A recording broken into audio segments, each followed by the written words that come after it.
In the last video, we talked about shell variables, how to define variables, and what are the naming conventions for variables. Now, we'll go over variable substitution or expansion.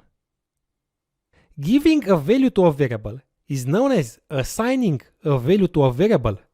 Getting the value stored in a variable is known as referencing the value of the variable, variable substitution, or variable expansion.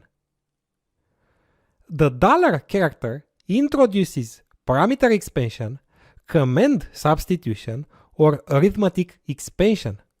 To access the value of a variable, precede the name of the variable with a $sign.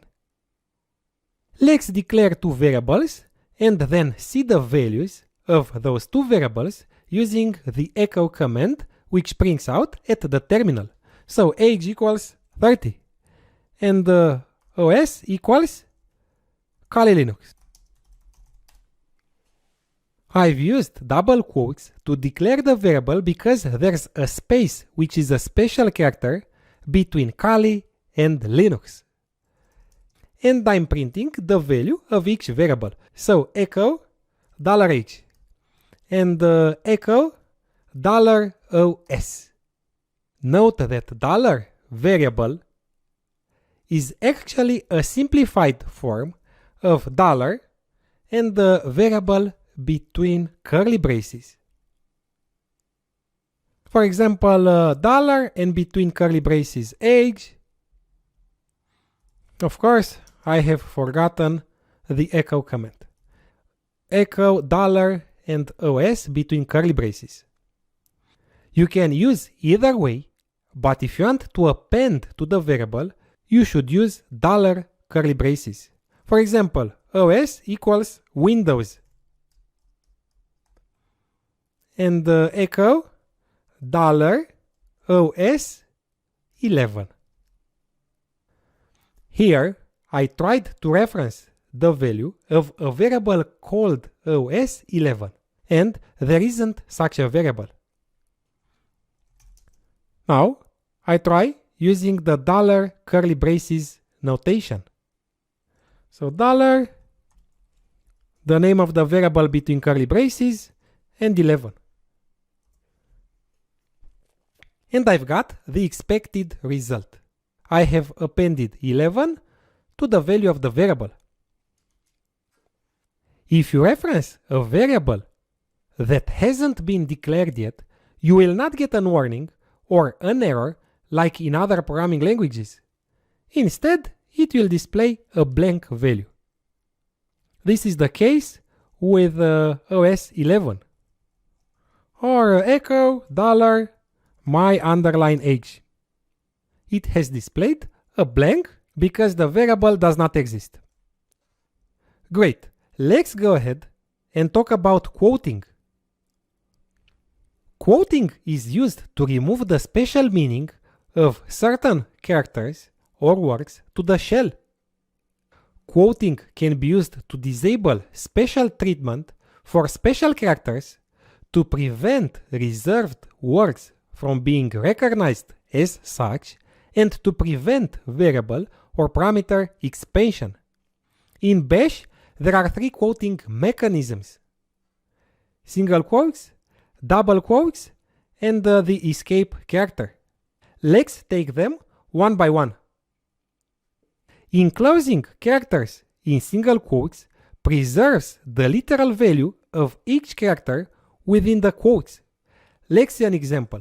Echo, and between single quotes, I am learning $OS, and I am $age years old. You see that the shell interpreted the $ symbol literally and didn't perform variable expansion. It didn't replace the name of the variable with its value. Note that a single quote may not occur between single quotes even when preceded by a backslash. For example, this is not permitted. A single quote is not permitted between single quotes.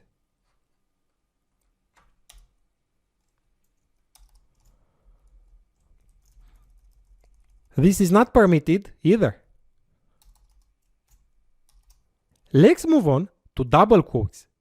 Enclosing characters in double quotes preserves the literal value of all the characters within the quotes with the exception of dollars, backticks, and backslashes. Backslashes retain their special meaning only when followed by a special character. Backslashes preceding characters without a special meaning are left unmodified. Here, I'm referencing the value of the variable inside the string, enclosing everything in double quotes instead of single quotes. I'm using double quotes instead of single quotes.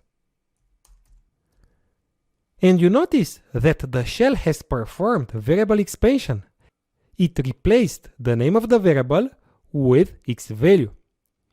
Note that you can have single quotes inside double quotes and even double quotes inside double quotes if you precede the double quote by a backslash. This is permitted.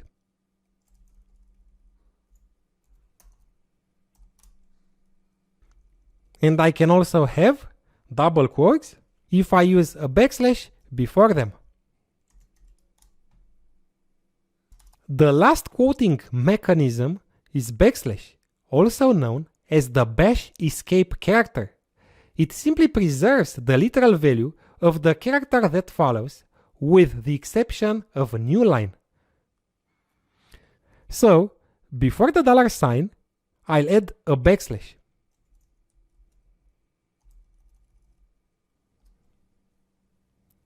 And it displayed everything literally.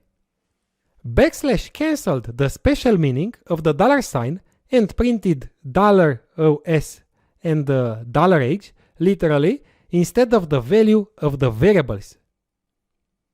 Let's see some other examples. Echo, me, and you. It didn't print out me and you as you probably expected, because here ampersand is a special character meaning run the command in the background. So it ran the echo command with the me argument in the background and then tried to run the you command, which returned command not found error you see on the screen. But if I add a backslash before ampersand, it will print ampersand literally.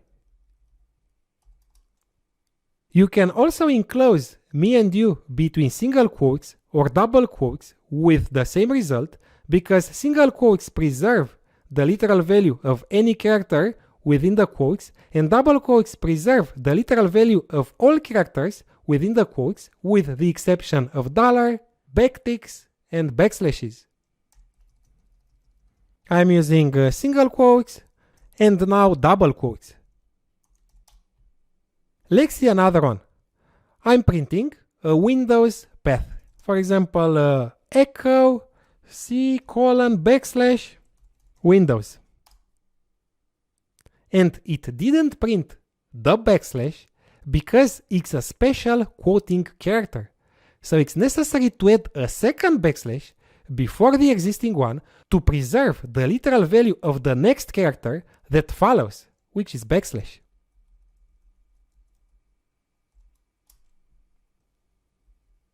Or you can enclose everything in double quotes. Note that in double quotes, preceding characters without a special meaning are left unmodified. And this is the case here. Great, we are done with quoting. You've just learned that quoting is used to remove the special meaning of certain characters or words to the shell, and that there are three quoting mechanisms: single quotes, double quotes, and backslashes. We'll have a short break, and in the next video, we'll go over environment variables.